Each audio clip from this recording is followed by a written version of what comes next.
friends, it's Jessica from Three Rivers Homestead, and today marks the first video in the 2023 Three Rivers Challenge. This is the pantry challenge I do every year, and I'm so excited for it. It's really fun to just kind of use up the things that we have in our food storage and find some new ways to use those foods, some new recipes. And so that's what today's video is going to be about. I'm going to show you all the meals that we ate during the first 6 days of the challenge this year. And the beginning of the challenge kind of starts out differently, and it progresses as time goes on.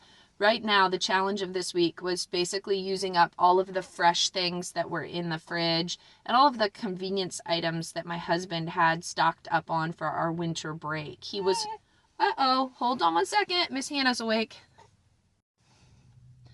Okay, sorry about that. We're actually at the orthodontist. David had an orthodontist appointment.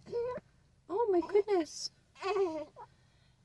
And Hannah had fallen asleep on the drive here, and so I just had her back there sleeping in her car seat, but it looks like she's woken up now.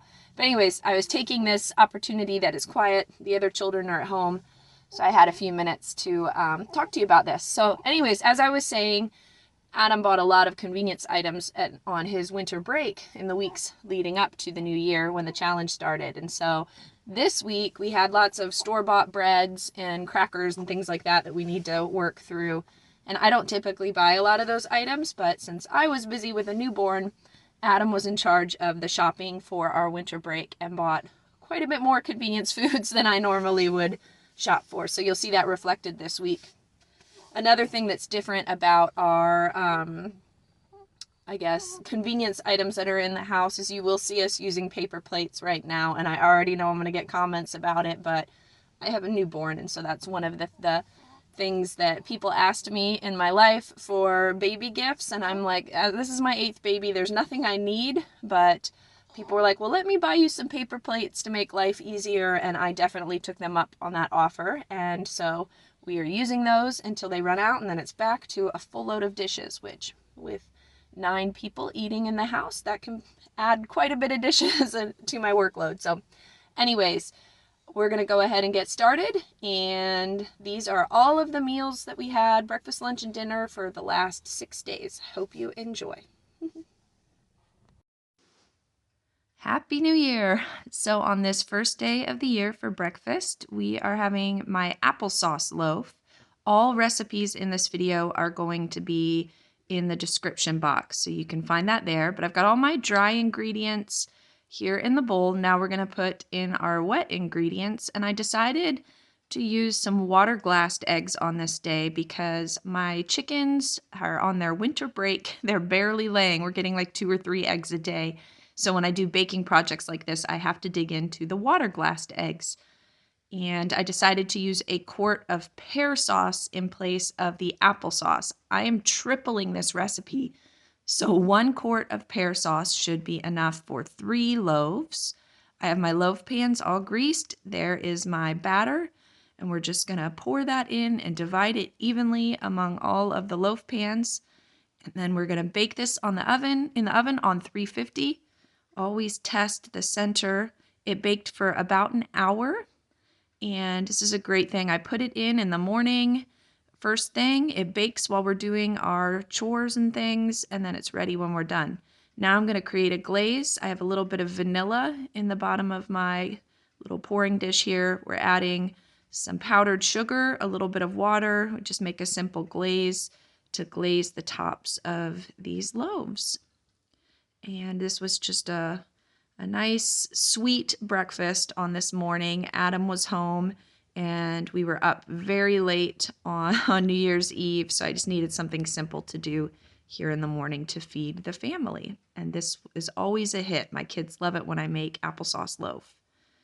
So I really should wait until my bread cools before I cut it because you kind of make a mess when it's still warm here, but it gets the job done. We had a lovely New Year's Eve. As I mentioned, we were up late, and then we were able to spend the next day. Adam was home from work with us, so we were able to spend that relaxing and enjoying time together. So this is definitely a hit. As I mentioned, find the recipe in the description box. For lunch, our job was to use up leftovers from our New Year's Eve snack spread. So we had a veggie tray, and these were the leftover veggies from that tray. We also had some olives. I have a bag of the crackers that had been sitting out. We had summer sausage and things on New Year's Eve, but we ate all the summer sausage. We have hummus. And so in place of the summer sausage, I got out some Braunschweiger. I hope I'm pronouncing that right, but it's kind of like a liver spread. So what we do is the kids will take a cracker, they'll take a little piece of this Braunschweiger and put it on the cracker, and then they like to top it with mustard, and that is a really delicious lunch for them. And so the kids are going to enjoy this. Now, on the previous night, we had a veggie dip, and we ate it all.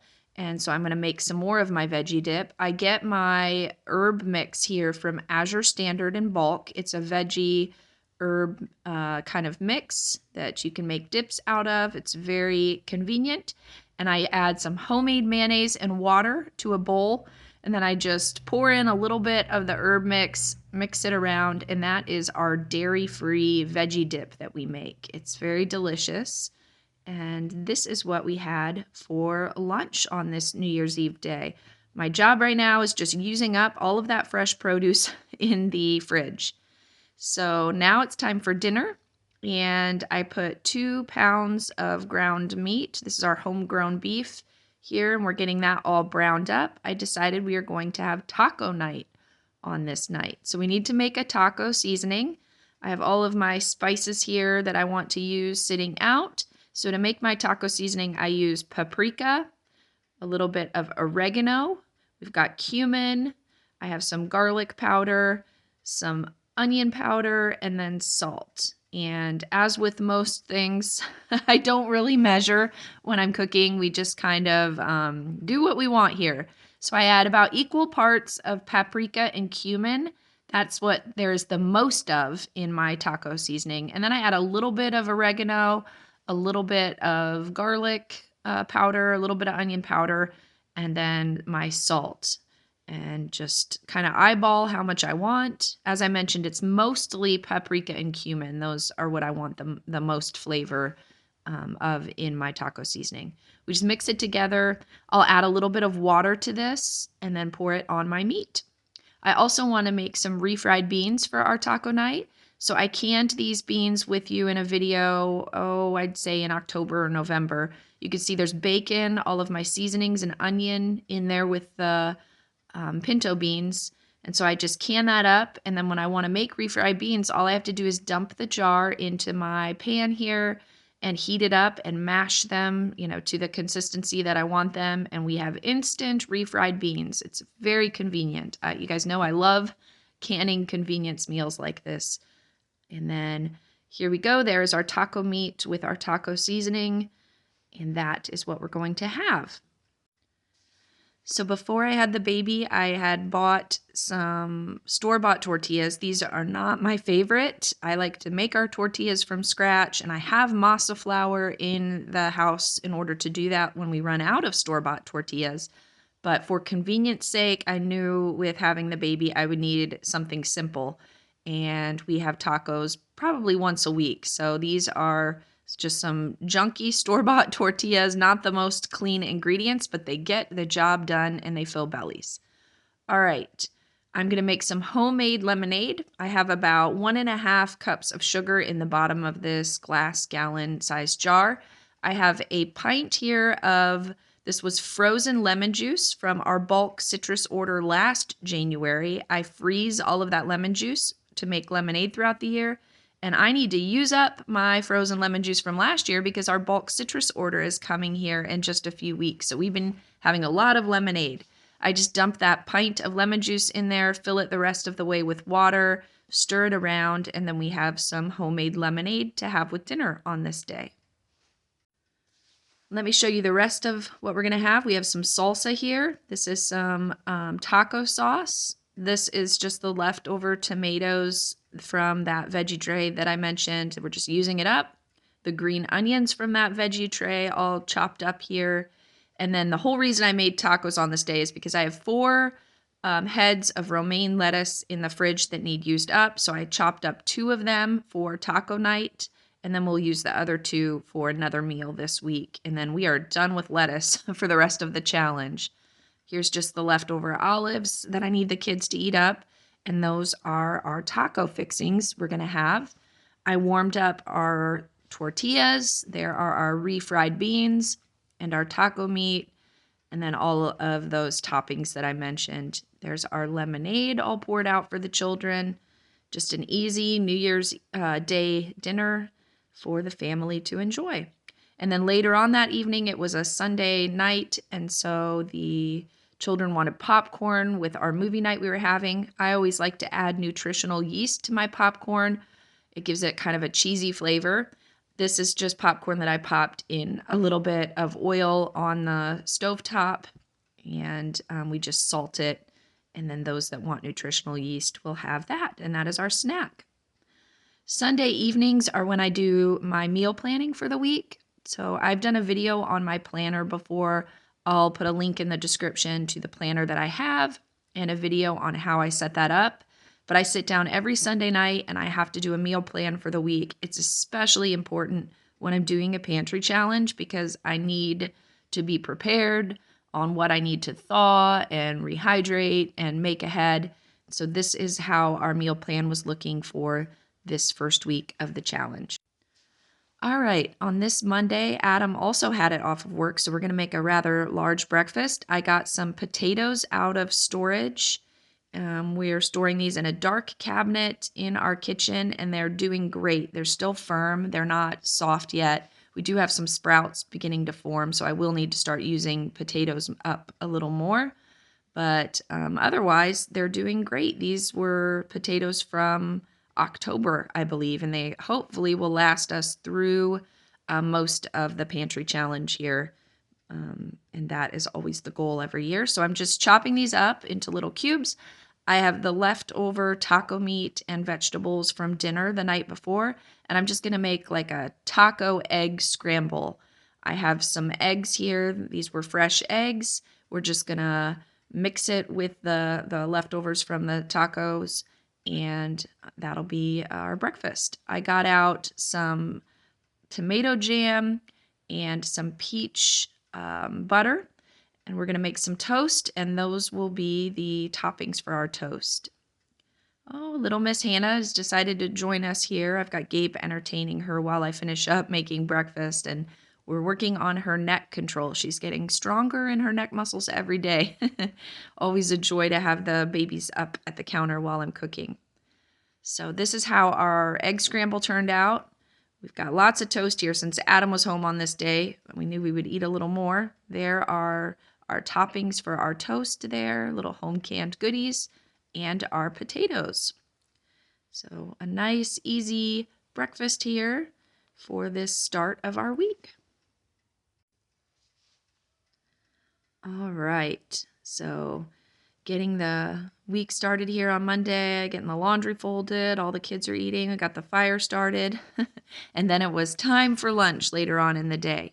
So as I mentioned in the beginning of this video, we have lots of store-bought bread that Adam stocked up on for his winter break, and we ended up not using a lot of it. So on this day, I decided we're just going to have sun butter sandwiches. This is sunflower seed butter. That's what we have in place of peanut butter because my son has a peanut allergy. I also got out a half pint of blueberry jam from the canning shelves, and we're just going to have sun butter and jam sandwiches. Once again, trying to eat up those olives. I only have a couple children that like olives. And then we just have some random fruit. These apples we got from the orchard back in the beginning of October, and they're in our overflow fridge out in the garage, and they are stored, and they're still nice and firm and perfect. We have a couple bushels of those left, and then just some oranges that we need to eat up here. So a simple lunch here on this day. And Gracie on this day was doing a little baking. It's always hard to let children bake during a pantry challenge because I don't want them to waste ingredients if they mess up. But she did a great job. She made some cookies to have for dessert on this day with dinner. So for dinner, I have a couple of these half pints of barbecue sauce from 2020 that I never used up. And today is the day that we were going to use them. So I have some beef ribs here. We're going to pour the barbecue sauce over top and get them in the oven. And then in the meantime, here is some delicata squash from the 2022 gardening season that I'm going to use up. I like delicata squash because the skin of it is so thin that when you roast the squash, you can actually just eat the skin. So it's much easier to prepare than other winter squash varieties. So I've just got it sliced. I added a little broccoli from the last of that veggie tray, some olive oil and some salt, and we are going to roast this in the oven here for dinner. And this is what everything looked like. Those ribs were pretty much cooking all day in the oven. I added the roasted veggies there at the end of the day. And then this is the last of that lettuce that I mentioned. I had a quick salad and then Gracie's dessert that she made. And this was our dinner on that day. Trying to use up the last of those vegetables. We are almost out of fresh veggies now in the fridge. Things are going to get a little more difficult. Now it's time to prepare breakfast for the next day. So these are shredded, freeze-dried carrots that I did in the middle of last summer. This was from our first carrot harvest of last year.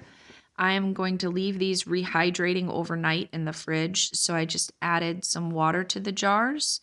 And then on the next day, we are going to turn these into a carrot bread of sorts. I am just totally winging this. There's no recipe for this. I kind of took my blueberry muffin recipe, the ratios of ingredients, and we're going to kind of try to turn this into a carrot bread. So there I ended up doing 2 jars of those homegrown freeze-dried shredded carrots. They're all rehydrated and ready to go. I just simply drained out the excess water and poured that into my dry ingredients. And then we are not using eggs on this day. Fruit sauce makes a great egg and or oil replacer in your baking recipes. So I'm using that pear butter in place of the eggs. I've got some cashew milk here. We're going to add a little bit of cinnamon. We are just winging it here and seeing what we come up with. Now we're at the end of this vanilla, but I thankfully have some extra vanilla a batch that I started in the middle of last year that was up in the cabinet. So we can just refill our vanilla container here with that batch. And then I'm going to need to get more started so that we don't run out in the future. All right, so we split that batter up between our 3 loaf pans again. And because there was no egg in this recipe, it didn't quite rise. It made a much denser loaf, but it tasted amazing. The kids didn't mind it. Really simple breakfast, and it was a good source of beta carotene for them, a great way to use up all of those freeze-dried shredded carrots. Moving on to lunch, I pulled out a couple quarts of our beef stew. I canned this with you guys back in the fall as a convenience meal that I knew I would need once the baby came, and I'm so grateful that I did this because it's making my life much easier during this very busy season. So I ended up using 3 quarts. I added an extra one because the kids were saying they were extra hungry on this day, and so we wanted to bulk up this beef stew. I'm adding a little bit of arrowroot powder to kind of thicken the broth a little bit. I use arrowroot because it's gluten-free. You could use flour or whatever. And then Miss Grace here wanted to add her own personal touch to the beef stew. So she's adding some extra salt. I think she added a little bit of garlic and onion powder, just doing her thing here to make it taste the way she wanted it to be. And this is what our stew was looking like after we got it warmed up. And then I'm just going to separate it out into bowls for the children to enjoy. And this was just a nice hearty lunch here on a cold Ohio afternoon. The kids really enjoyed this. So what I do is I portion out a little bit into bowls, and then the big kids will typically go back and have seconds or sometimes thirds with whatever's still in the pot. We have some leftover crackers here that the kids enjoyed dipping into their stew. And you know it's a good meal when it gets a thumbs up from the 2-year-old. So they enjoyed all of this stew. There was none left over. I'm glad that I did the 3rd quart on this day because the children ate it up. All right, now it's time to get dinner going. So in the crock pot, I put a pork roast, and I'm going to add this peach salsa that I canned last summer. It has peaches, jalapenos, onions, garlic, and then that sweet vinegar flavor. It makes the perfect companion for pork roast. I can that peach salsa specifically for making pork roast because it's my favorite way to do it. So this has just been sitting in the crock pot on low for the majority of the day. And you can see that that pork roast was frozen when it went in. That doesn't matter. It's still going to cook up perfectly. All right, I'm going to make some pies for dessert for dinner. I freeze extra pie dough in a gallon bag in the freezer. And then when I want to make pies, I can just pull out a couple balls of the dough, thaw it on the countertop or in the fridge overnight. And then the next day I have instant pie crust just kind of ready to go. So on this day, I had a sleeping newborn and 2 very busy toddlers helping me make our pie. I grabbed a quart of home canned peach pie filling, and it literally took me 10 minutes to create a homemade pie here from scratch and while watching 3 little ones. So this is why I can, friends. It is so convenient and easy. All right, I sliced up some more potatoes and I grabbed some lard from the fridge. This is some home rendered lard.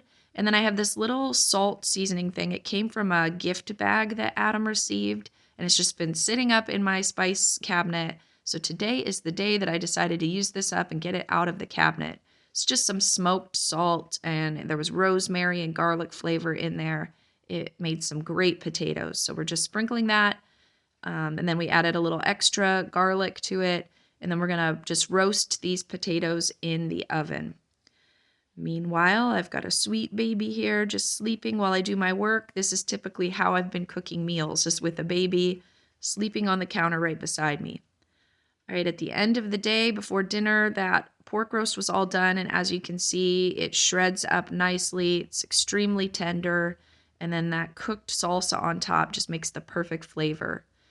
Now, we never waste our pork or our roast drippings. There is amazing broth and fat and flavor that came out of that roast while it was cooking. And so we're going to save that up to add to rice later on in the week. I never waste it, you guys, and especially during a pantry challenge, this is extremely useful. I just pour it into a jar, put it in the fridge, and then later on I'll add that to another meal to just have extra nutrition and flavor. There's our shredded up roast. I warmed up a quart of greens that were canned. We've got our roasted potatoes in the lard and then our peach pie. And this was our dinner on this Tuesday during the pantry challenge. Nice little meal. The kids were very excited about eating this up. All right, breakfast the next day. I'm going to use up a dozen freeze-dried eggs. Freeze-drying is another method for preserving eggs. You know, during the spring and summer, the hens lay extra eggs. During the winter, they stop laying, so you've got to preserve the bounty for the times when there's scarcity.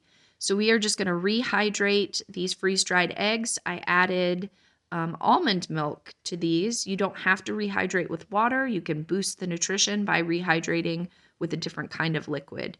And then to that mixture, I'm going to add a little bit of vanilla, and I'm also going to add some cinnamon. And then I ended up needing to put it into the blender to kind of powder down those chunks of freeze-dried yolks that I didn't take the time to powder down before I rehydrated it. And then we poured that blended egg mixture over the top of just some bread that I cubed up. This is bread that needs to be used up before it goes stale. And I put it in a greased baking dish, put it in the oven on 350 for about 40 minutes while we did our morning chores. And when we were done, we had a nice French toast casserole. And this is a favorite. It's so much easier than making French toast and having to flip it while standing by the stove. You can just bake it and move on with other work that you need to do. We top it with some powdered sugar, and then the kids, of course, like to pour maple syrup over it, and then that is how they eat their French toast casserole. We are at the point now where one 9 by 13 pan is just enough to feed these kids breakfast, but as my little ones are getting bigger appetites, we're probably going to be moving on to a larger casserole dish here very soon. So on this day, we were back to school, and part of David's school, he likes to do some baking every day. He's making some toaster pastries as his baking project for school on this day. I've made these in a video for you before, but I will link the book that he got this recipe from in the description. This wasn't his recipe.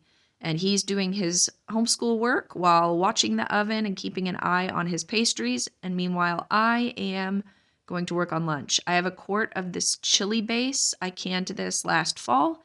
It has our homegrown beef, peppers, onions, all of our chili seasoning, all of that good stuff in it, and it's kind of concentrated.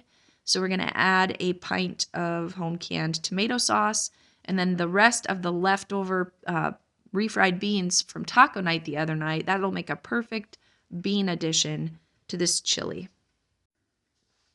And then I also decided to add a pint of home canned sweet corn.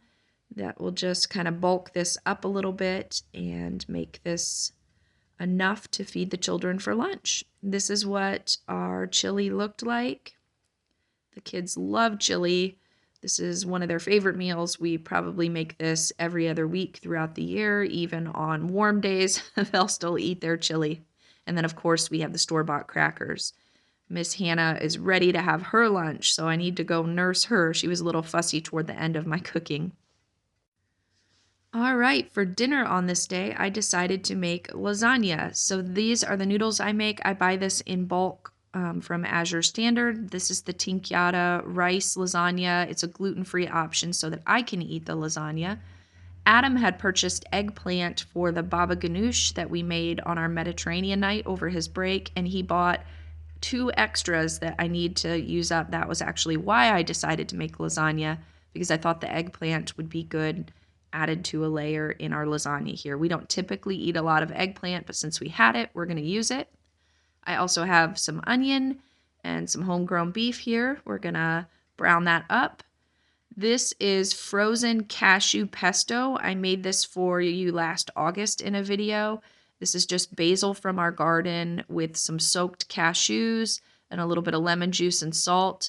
I make this into a pesto, and I like to use this in place of cheese in my lasagnas.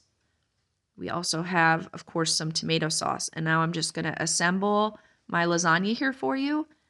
So, of course, making a lasagna when you can't have dairy. And if you're new here, we can't have dairy because my oldest son has anaphylactic allergies to both dairy and peanuts. So lasagna is one of those meals that, can be kind of tricky to make dairy-free. And the pesto really adds some creaminess that you're missing without dairy in the lasagna layers. And so that is why I use that in there. Cashews are a great dairy-free option for making cheese substitutes. When you soak them, they get kind of a creamy texture. And then we just freeze that. So I have it ready-made for easy meals here throughout the rest of the year. All right, so we're going to bake this lasagna in the oven on 350 for a while, and then this is what we will have on this day for dinner. Now, the 3 little boys were a little hesitant about this eggplant. Like I said, we don't typically eat eggplant, and when there's something new, they're kind of like, "What are you giving me here, Mom?" But we convinced them to try it, and it was delicious, and they ate it all up. Now it's time for another breakfast. We're going to make some smoothies. We have cashew milk in the blender.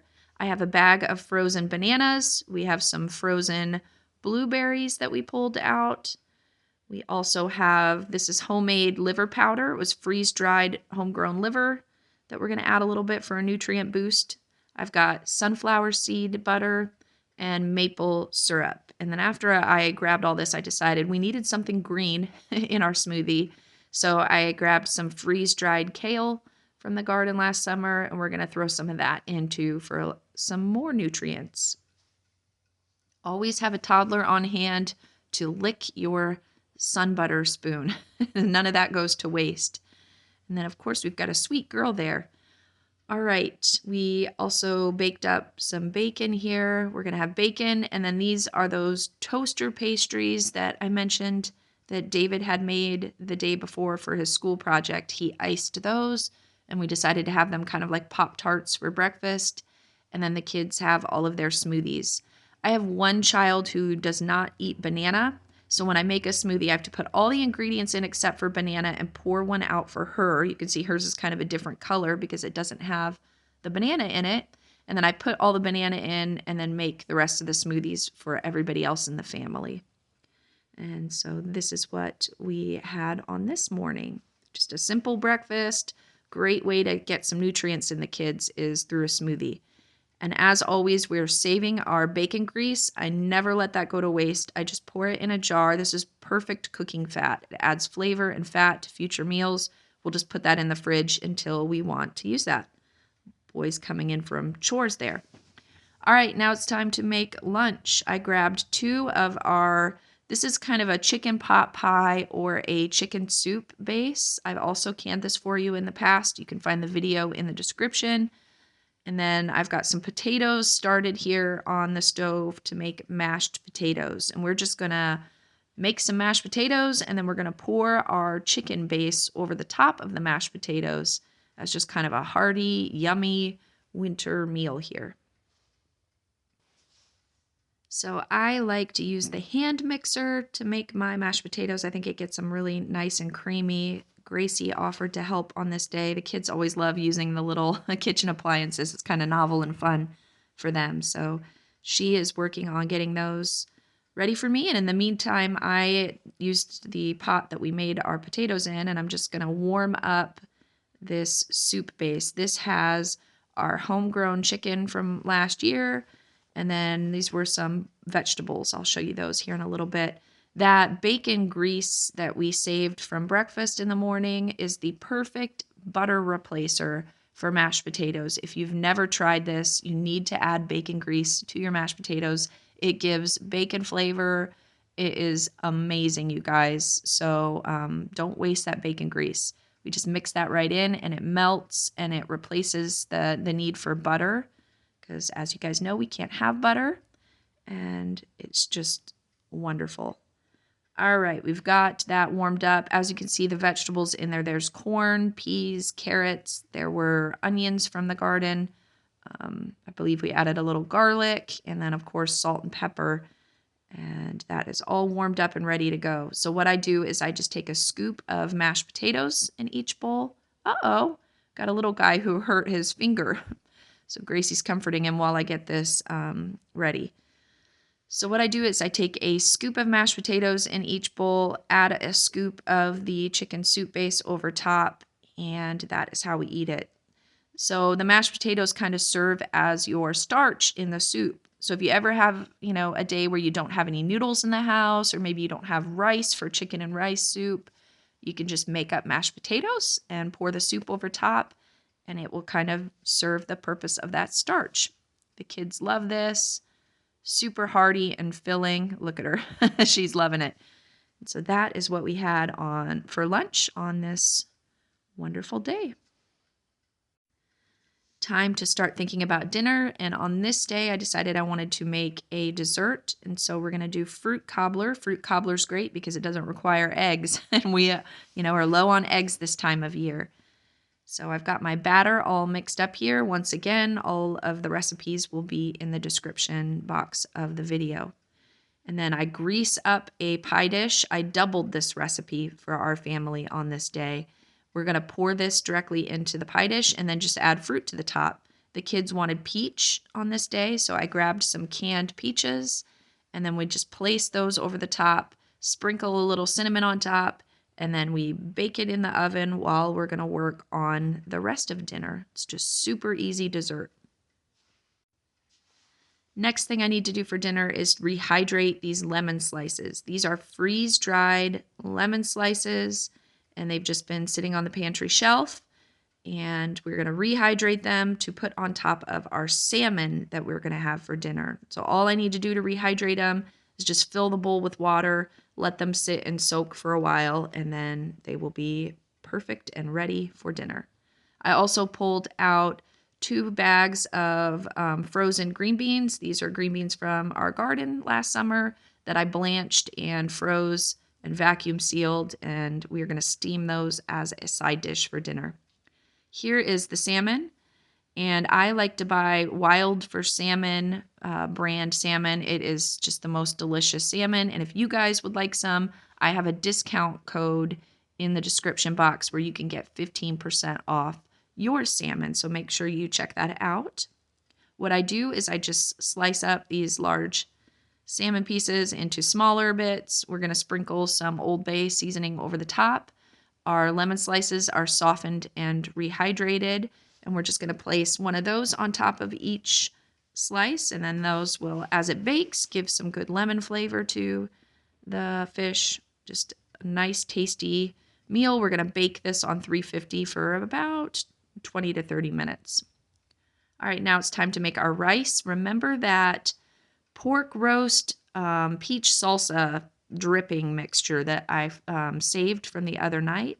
Tonight is the night that we're going to add it to our rice. So all I do is when I add the water to my rice to cook it up, I just add those drippings to the pan and cook it all together, and it just makes the most delicious rice. There we go, you guys. Make sure you add drippings to your rice. It just adds extra flavor. And then we've got our green beans all steamed. This is what that dinner ended up looking like. I made some more lemonade like I showed you earlier in the video.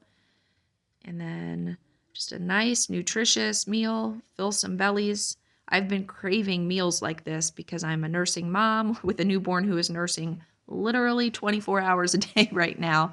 So I have to keep myself well nourished, and salmon is a good one. Got the thumbs up from the 2-year-old again, so you know it was a good one. All right, let's make let's make some breakfast again. So we like to have waffles at least once a week. You can see that this recipe is well loved. I use the same recipe for my pancake batter as my waffle batter. And in place of the milk, the liquid I'm going to use, I'm going to repurpose this juice from my canned peaches here. I had about 1.5 cups of juice in the bottom of the jar. Why waste it when you can add it to your waffle batter? So we triple that recipe for our family.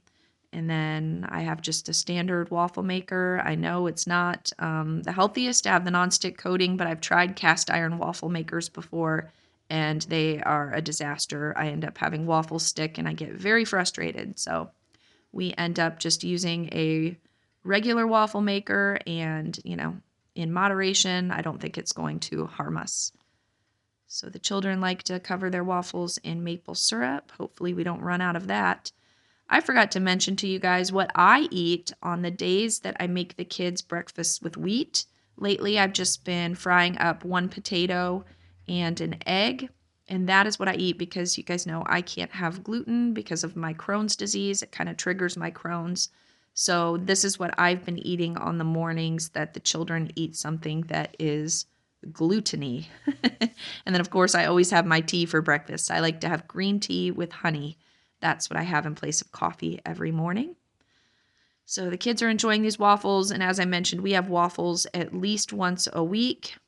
So the kids would definitely riot if I run out of ingredients for that. Time to get lunch going. I have a quart of our Sloppy Joe base that we canned in preparation for having the baby. I knew that I just would need quick, easy lunches, and this is turning out to be such a blessing to me, having these lunches canned and ready to go. All I have to do is get them on the stove and warm them up, and then I can go back to taking care of my baby. So this is what that meat looked like. Adam had bought a bunch of buns thinking we would make hamburgers over break, and we never did. So we're going to use up those buns with this Sloppy Joe meat on this day. And we're almost out of the store-bought bread, and then we're going to have to start making our own bread. I have the rest of those canned peaches. I opened up another jar, and the kids can have peaches and oranges with their sandwiches. And so that is lunch on this day. Now it's time to get dinner in the oven.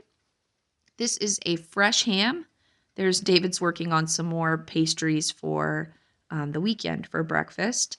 But anyways, we have our ham and we're gonna work on a glaze for the ham. I'm gonna use, this is our homegrown honey here. We have some mustard. This fresh thyme Adam had bought for a shrimp boil that he made over our break, and there's the thyme left over here. So this is the perfect opportunity to go ahead and get that out of the fridge and not waste it.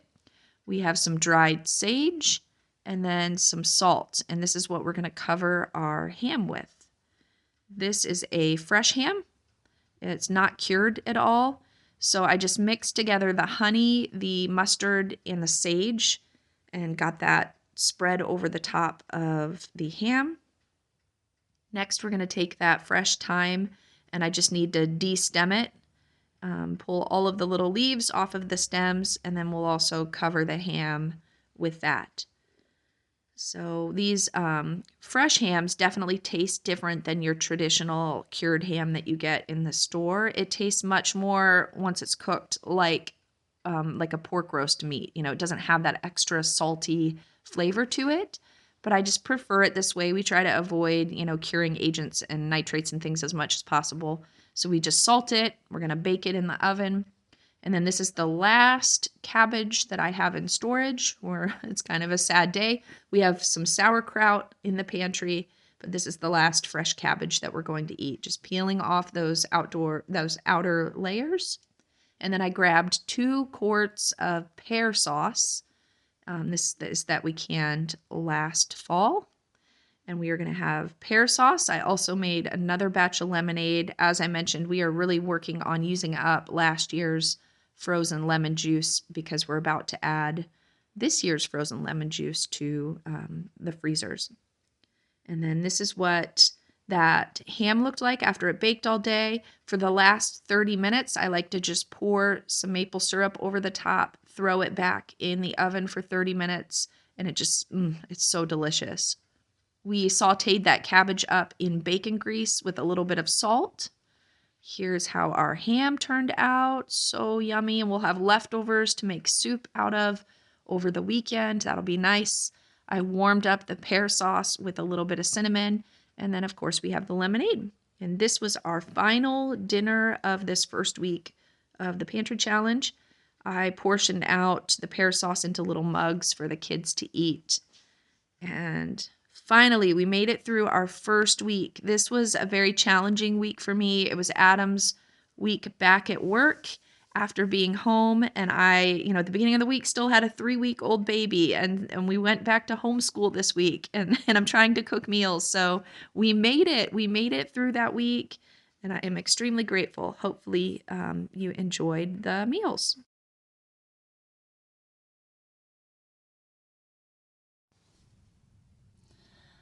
All right, guys, so that is it for this week. We worked through quite a bit of food. I have a whole stack of empty jars sitting on my counter. And if you're someone who does canning or does a lot of food preservation, you know that one of the great things to do is when jars empty, you just fill them right back up. So this weekend, I'm going to probably can some dried black beans because I don't have any canned black beans in the house right now. I'll probably can some more roasts. I'm thinking about doing barbecued roast, like with barbecue sauce in the jars, and that'll make some quick barbecue beef sandwiches for us in the coming weeks. So that is what I need to do. Otherwise, those jars accumulate and I've got to haul them back to storage. An easier thing to do would just be fill them back up with food and put them back up on the shelves. So, all right, guys, next week I'll show you another video of all of our meals. What I'm going to do is if I have duplicate meals, because sometimes kids will request things that we made, just the week before. And if that's the case, I'll just skip documenting those meals for you so that things don't get redundant. But otherwise, I'll be filming all of our meals. All right, and here's a peek at Miss Hannah for anybody who is curious. She's got her little elf hat on right now because it's cold out and we are on. This is only the second time that we have left the house since she's been born. So just trying to keep her all warm and snuggly. But she is 4 weeks old now and just such a blessing to our family. We're having so much fun with her. and we're not sleeping very well, but it's worth it. She's growing like a champ. She put on 12 ounces last week, so all of that, those sleepless nights are paying off. She's busy nursing and filling out just like she should be. So all right guys, with that, I'm gonna say goodbye and we'll see you in next week's video. Bye.